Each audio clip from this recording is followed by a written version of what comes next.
Hi everyone, welcome back to another video from Tech Basics. In this video, I'm going to be showing you how to delete Circle K account.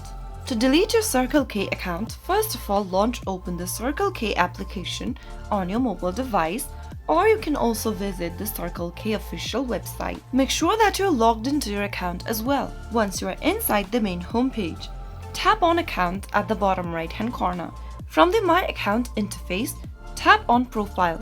Scroll all the way down and tap on Delete My Account. To confirm your account deletion, click on Yes, Delete My Account, and you will be able to delete your Circle K account permanently. That is how it's easily done. If you found the video to be helpful, go ahead and give us a thumbs up. Don't forget to subscribe to our channel by hitting the subscribe button. Press on the notification bell so that you'll never miss another upcoming upload from us. I will be back again in the next episode. Thanks for watching.